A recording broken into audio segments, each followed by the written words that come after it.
Hello friends, आज हम चरक चिकित्सा स्थान अध्याय 8 राजक्षमा चिकित्सा पढ़ेंगे। इस अध्याय के कुछ महत्वपूर्ण बिंदुओं का अध्ययन ही हम करेंगे। राजक्षमा सर्वप्रथम नक्षत्रों के देवता चंद्रमा को उत्पन्न हुई थी। चंद्रमा अपने 28 स्त्रियों में से केवल एक रोहिणी के प्रति अधिक आसक्त थे। रोहिण्या नाम अति सक्तस्य, जिसकी वजह से उनके शरीर का स्नेहांश क्षय हुआ, स्नेह परिचयात, एवं प्रजापति के क्रोध के वजह से उन्हें राजक्षमा उत्पन्न हुई। यहाँ रजः परितम बलम यक्षमा कहा गया है, अर्थात यक्षमा रजगुण युक्त बताई गई है। अश्वनी कुमारों ने चंद्रदेव की चिकित्सा ओज के वर्धन के द्वारा की। ओजसो वर्धितो अश्विभ्याम। यक्षमा के पर्याय। यक्षमा के पर्याय क्रोध, यक्षमा, ज्वर, रोग तथा दुख, ये सभी यक्षमा के पर्याय बताए गए हैं। सर्वप्रथम यक्षमा रोग चंद्रदेव को उत्पन्न हुई थी, इसलिए इसे राजयक्ष्मा कहा जाता है। राजयक्ष्मा के 4 कारण बताए गए हैं।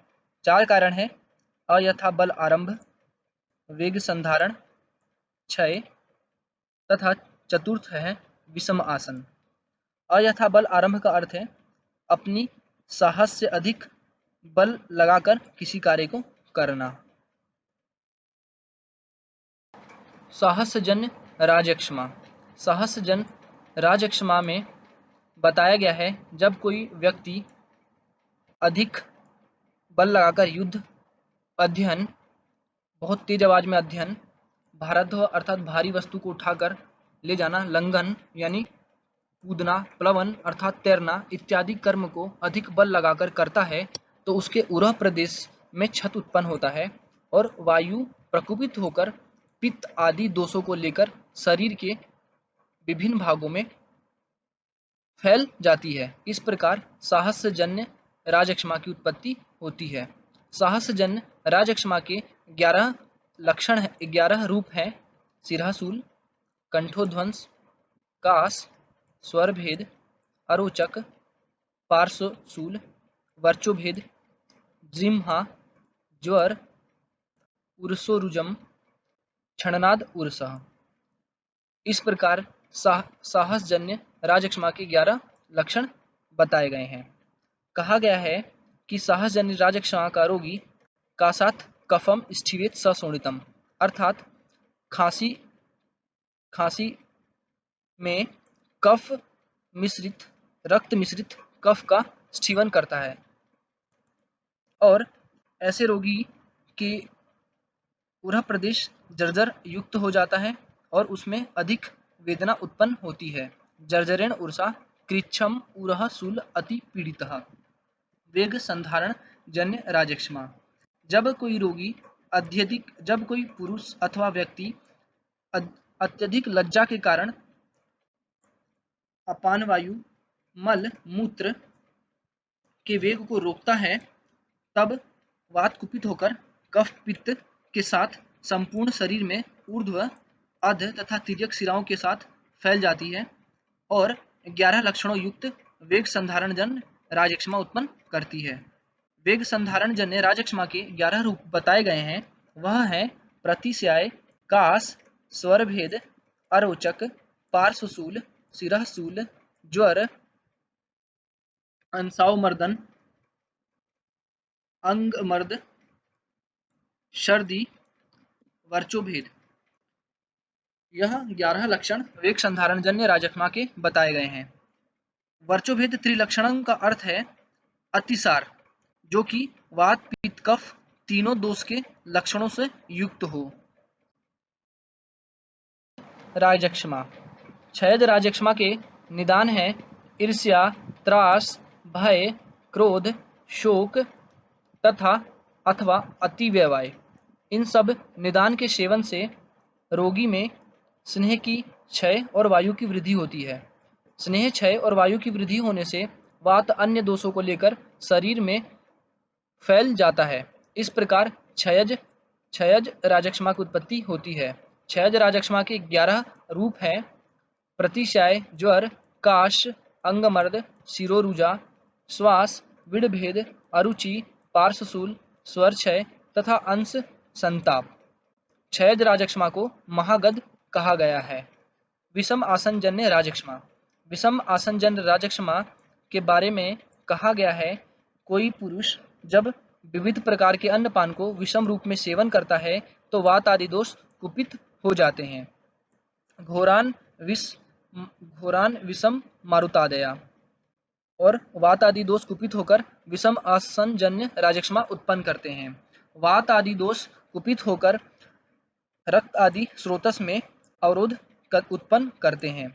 रक्त आदि स्रोतस में अवरोध उत्पन्न होने के कारण उत्तरोत्तर धातुओं की पुष्टि नहीं होती है।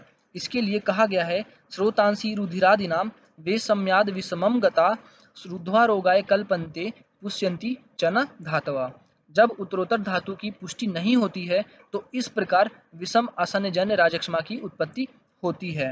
विषम असनजन्य राजक्षमा के 11 लक्षण बताए गए हैं। वह है प्रतिशय, प्रशेक, काश, सर्दी, अरोचक, ज्वर, अंश अभिताप, सर्दी, सर्दनम रुधिरस्य अर्थात रक्त युक्त सर्दी, पार्श्वशूल, शिरःशूल, स्वरभेद। यह 11 लक्षण विषमासनजन्य राजक्षमा के बताए गए हैं। विषम आसनजन्य राजक्षमा को रोग राज कहा गया है। इसे व्याधि समूह भी कहा जाता है। राजक्षमा को व्याधि समूह भी कहा जाता है, इसे रोगराज भी कहा जाता है। रोगराज राजक्षमा हेतु तथा रोग राट ज्वर हेतु प्रयुक्त हुआ है। राजक्षमा के पूर्व रूप।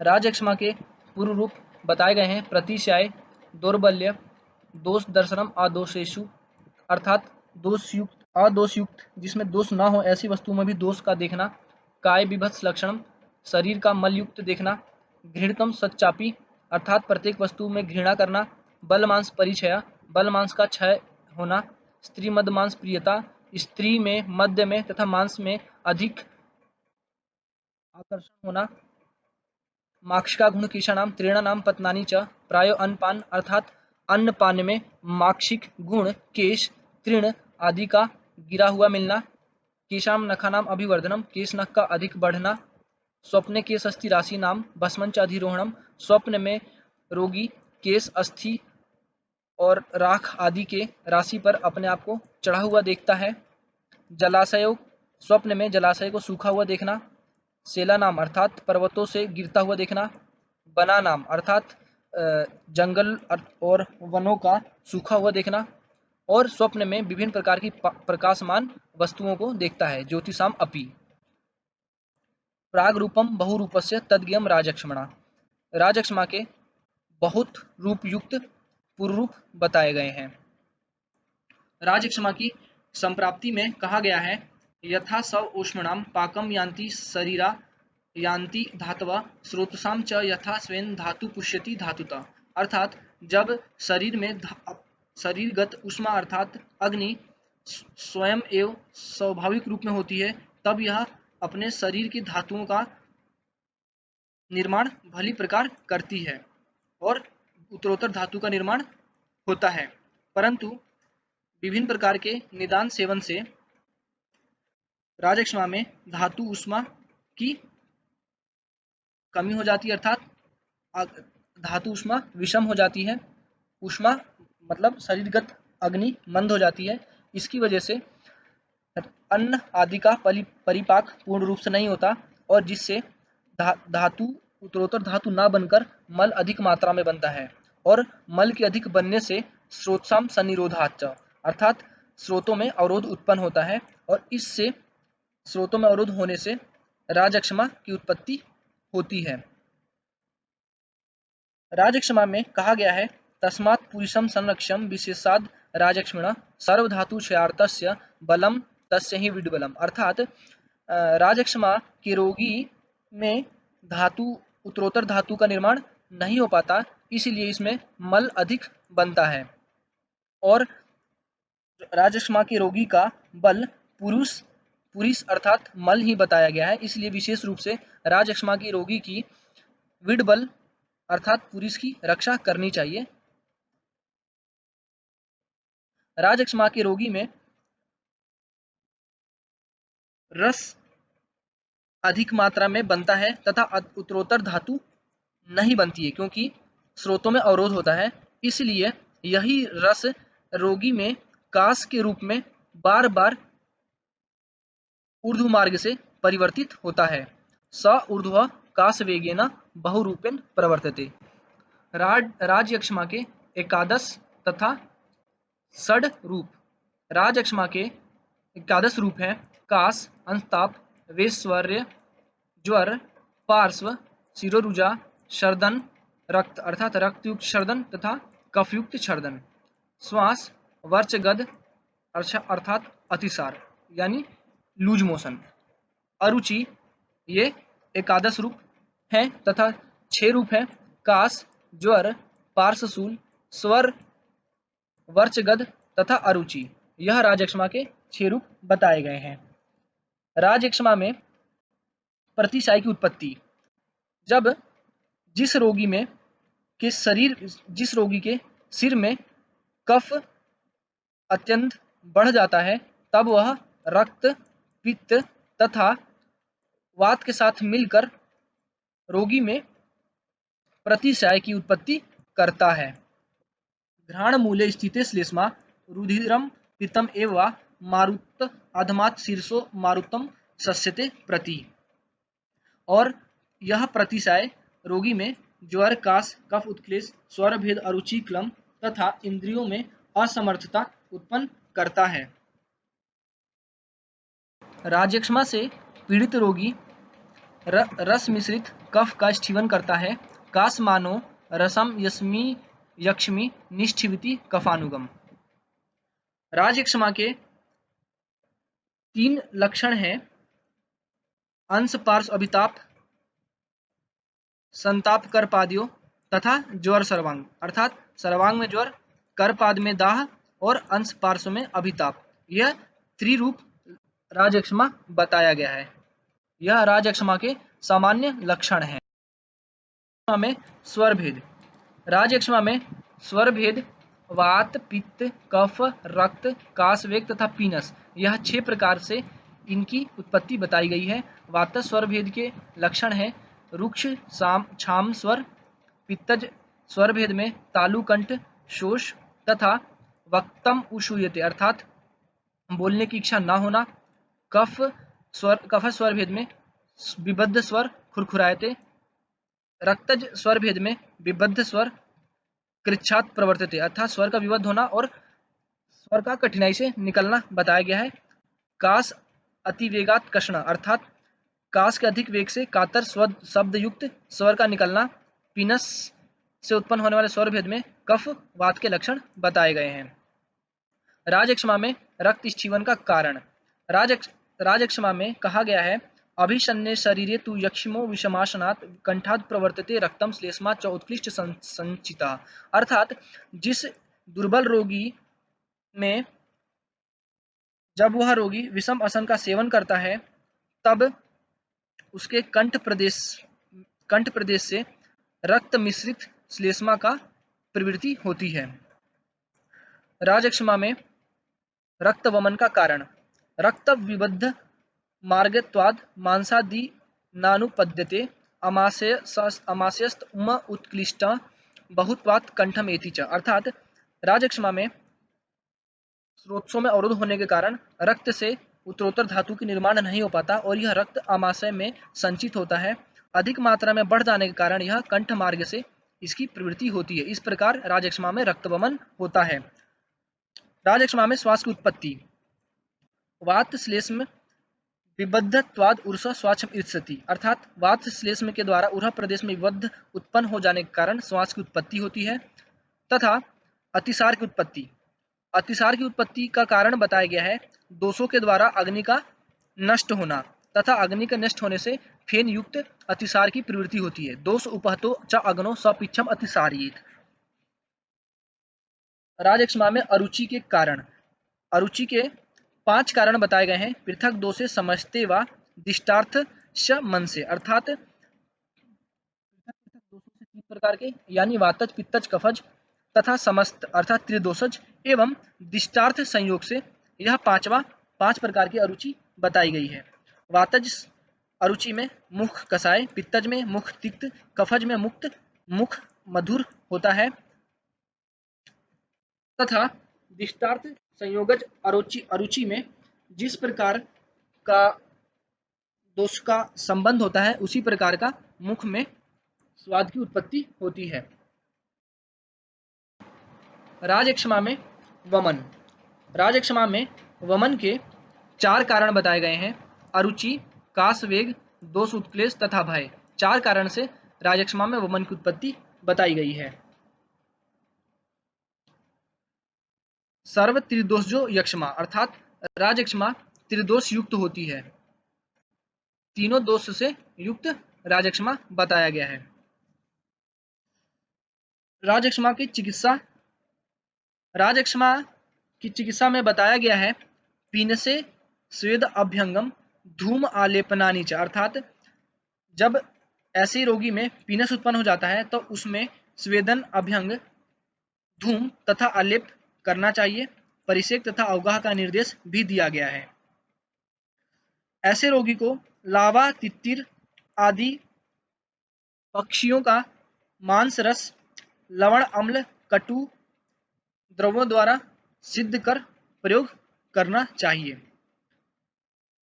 राजक्षमा के रोगी के उपयोगी यूज। मूलक कुलत्थ से सिद्ध यूज का प्रयोग यक्ष्मी को करना चाहिए। यक्ष्मी में पेय वारुणी का पान, पंचमूलिक अर्थात लघु पंचमूल से सिद्ध जल, धान्य नागर से सिद्ध जल, तामलकी अर्थात भूमियामलकी से सिद्ध जल, पर्णिनी भी चतस्री अर्थात चतुष्पर्णी 4 पर्णी, सालपर्णी, पृष्ठपर्णी, मुद्गपर्णी, मांसपर्णी, इन 4 पर्णी से सिद्ध जल का पान यक्ष्मी में करना चाहिए। यक्ष्मी में स्वेदन। यक्ष्मी में संकर स्वेद, नाड़ी स्वेद, उपनाह स्वेद का वर्णन तथा परिसेक का वर्णन प्राप्त होता है। नाड़ी स्वेद हेतु वस्त, मत्स्य सिर अर्थात बकरी और मछली के सिर का प्रयोग नाड़ी स्वेद हेतु प्रयुक्त करना चाहिए। उपनाह हेतु ओदक, अनुप, मांस जो कि चतुस्नेह अर्थात घृत, तेल, वसा, मज्जा से सिद्ध हो, इनसे संस्कृत उपनाह जहां सूल हो वहां पर प्रयोग करना चाहिए। इसका प्रयोग सिरह पार्श्व सूल में करना चाहिए। शतपुष्पादि लेप का प्रयोग राजक्षमा में बताया गया है। नामन, धूमपान तथा उत्तर भक्तिक स्नेह का प्रयोग राजक्षमा में करना चाहिए। उत्तर भक्तिक स्नेह का अर्थ है भोजन के उपरांत स्नेह का पान करना। राजक्षमा के रोगी हेतु बाह्य परिमार्जन चिकित्सा। बाह्य परिमार्जन चिकित्सा हेतु पद्मकादि प्रदेह, प्रपोंड्रिकादि प्रदेह तथा जिस रोगी में दाह उत्पन्न हो उसे चंदनादि तेल, सत्सोद, सर्पी आदि का प्रयोग ऐसे राजक्षमी रोगी में किया जा सकता है। जिस यक्ष्मी में दोषों की अधिकता हो उसमें वमन तथा विरेचन किया जा सकता है। दोष अधिका नाम वमनम सस्यते विरेचनम, परंतु विरेचन देते समय रोगी को अत्यंत सावधानी रखनी चाहिए। रोगी के बल अबल की परीक्षा कर संशोधन देना चाहिए। यदि विरेचन अधिक मात्रा में होता है तो कहा गया है सोसी मुंचती गात्राणी पुरीस संसरणादपि, अर्थात जिसका पुरीस यक्ष्मी रोगी का पुरीष क्षय हो जाता है, तब उसके शरीर को उसकी आत्मा छोड़कर चली जाती है। इस प्रकार रोगी की मृत्यु हो जाती है। तो संशोधन करते समय, विरेचन देते समय इसका बल अबल की अपेक्षा अवश्य कर देना चाहिए। राजयक्ष्मा में नस्य। राजयक्ष्मा में नस्य हेतु बलाबिदारी गंधादि गण से सिद्ध घृत का प्रयोग अथवा मुलेठी से सिद्ध घृत में लवण मिलाकर नस्य हेतु प्रयुक्त करना चाहिए। यह नस्य स्वर भेद को नष्ट करने में उत्तम बताई गई है। बलाबिदारी गंधादे विदार्या मधुकेन वा सिद्धम स लवणम सर्पी नस्य स्वार्यम स्यात् स्वर्यम उत्तमम। जिस यक्ष्मी में सिर पार्श्व में शूल हो तथा काश श्वास की उत्पत्ति हो, उस रोगी में बहुत प्रमाण में उत्तर भक्ति घृत का प्रयोग करना चाहिए। उत्तर भक्ति घृत अर्थात भोजन के उपरांत घृत का पान करना चाहिए। 10 मूली घृत का प्रयोग किया जा सकता है। यक्ष्मा में सप्तक बल अर्थात यक्ष्मा के 7 बल कहे गए हैं। वह 7 बल हैं काश, स्वर भेद, श्वास, हिक्का, सिर, पार्श्व तथा अंश में शूल। तो इस प्रकार यह 7 बल यक्ष्मा के कहे गए हैं। इनकी चिकित्सा हेतु खजूरादि घृत, 10 मूली घृत, पंचमूल घृत का वर्णन बताया गया है। 10 मूली घृत हेतु कहा गया है परम स्वर बोधनम अर्थात स्वर भेद नष्ट करने में अत्यंत हितकारी बताई गई है। राजयक्ष्मा में प्रयोग किए जाने वाले लेह। राजयक्ष्मा में प्रयोग किए जाने वाले लेह हैं खजूरादि लेह, त्रिफलादि लेह, वीरादि लेह तथा नागरादि लेह। ये 4 प्रकार के लेह का प्रयोग राजयक्ष्मा में करना चाहिए। शीतोपलादि चूर्ण। शीतोपलादि चूर्ण का रोगाधिकार राजयक्ष्मा है। शीतोपला तुगाछीरी पिपली बहुला त्वचा अंत्याद ऊर्ध्वम द्विगुणतम लेह्यद मधुसर्पिसा। इसका प्रयोग मधुसर्पी के साथ करना चाहिए तथा यह सुप्त जिह्वा अरोचक अल्प अग्नि पार्श्वशूल में हितकारी बताई गई है। जिस यक्ष्मी रोगी में हस्तपाद में दाह हो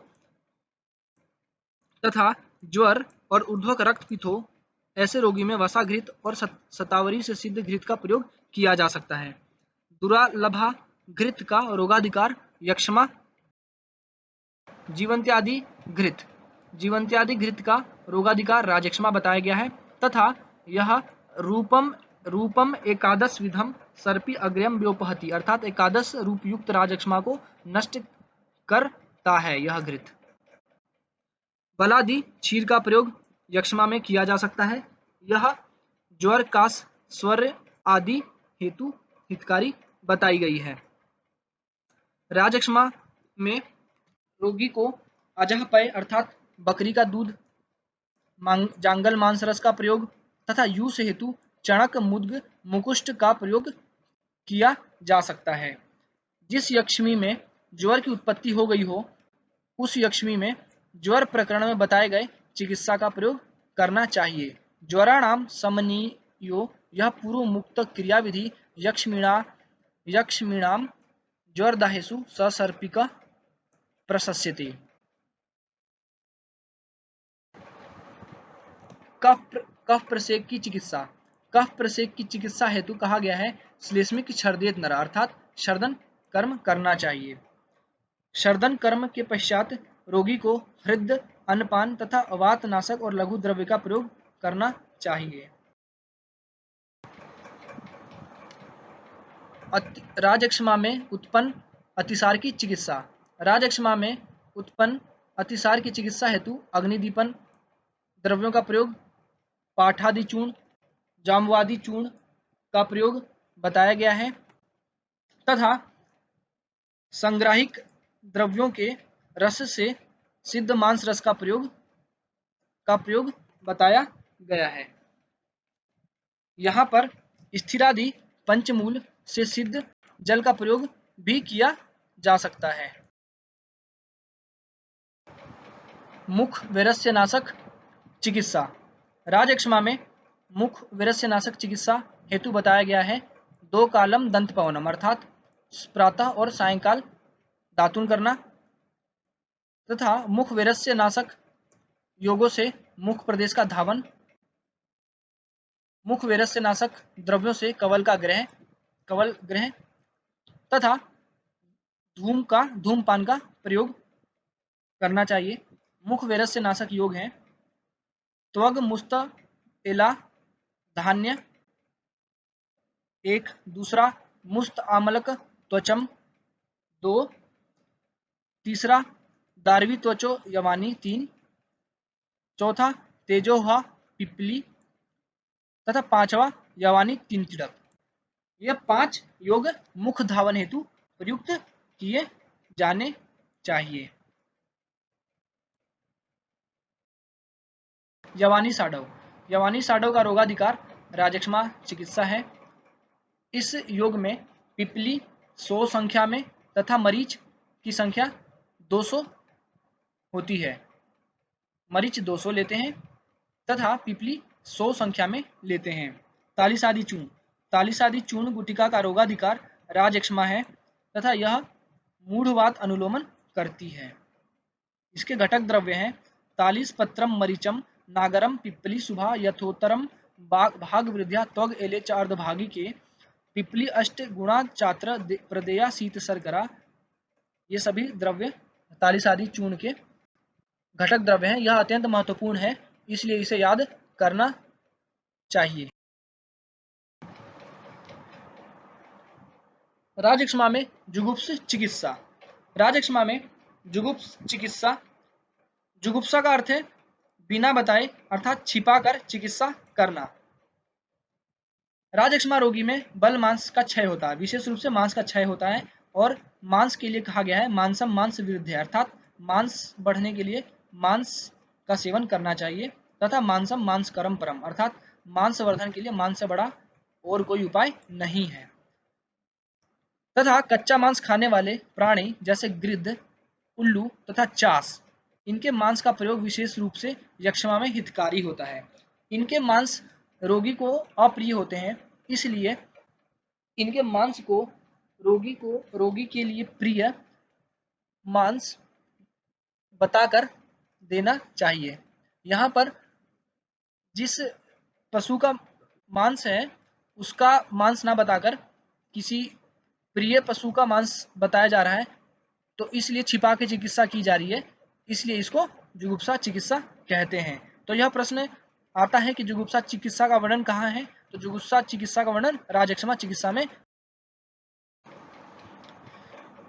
वात शोषणी अर्थात वात प्रधान राजक्षमा रोगी में प्रसह, भूसय, वारिज तथा वारिचर तथा आनुप मांस रस का सेवन करना चाहिए। प्रसह, भूसय, आनुप, वारिज तथा वारिचर मांस का प्रयोग करना चाहिए तथा कफ पित्त प्रधान राजक्षमी रोगी में प्रतुद, विस्कर, धानवज मांस रस का प्रयोग करना।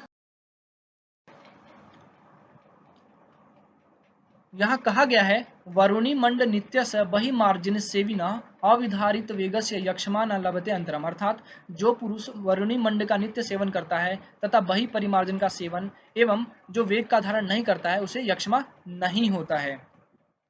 मद्य के गुणों के बारे में कहा गया है मद्य तीक्ष्ण उष्ण वैशद्य सूक्ष्मत्वात् स्रोतसा मुखम प्रमथ्य विगृणतो आसु तन मोक्षात् सप्त धातव पुष्यन्ति धातुकोशाश्च शीघ्र शोष प्रसाम्यति, अर्थात मद्य तीक्ष्ण उष्ण विशद सूक्ष्म गुण युक्त होता है और इन गुणों से यह स्रोतों के मुख को खोलता है और स्रोतों के मुख को खोलने से यह उत्तरोत्तर धातु के निर्माण में हितकारी होता है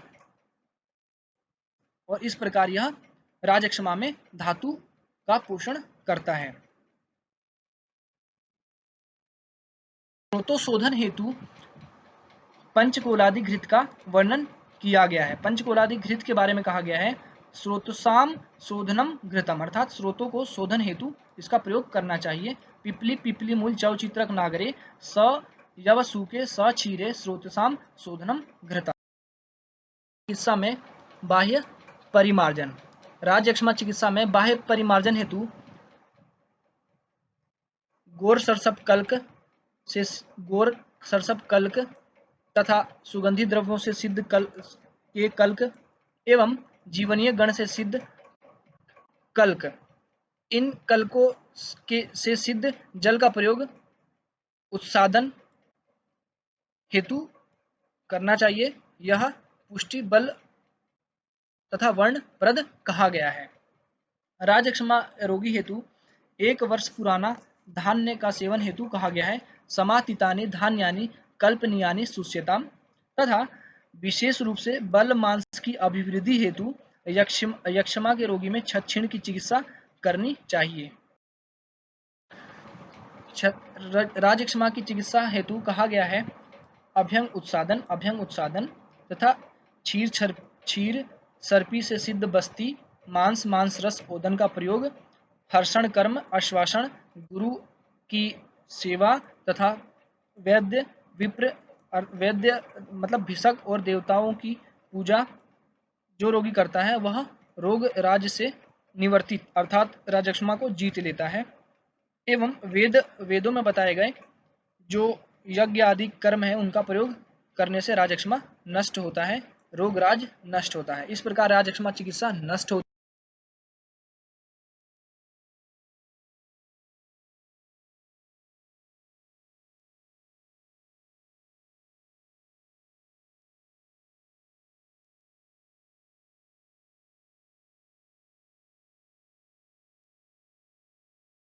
If you like this, please subscribe.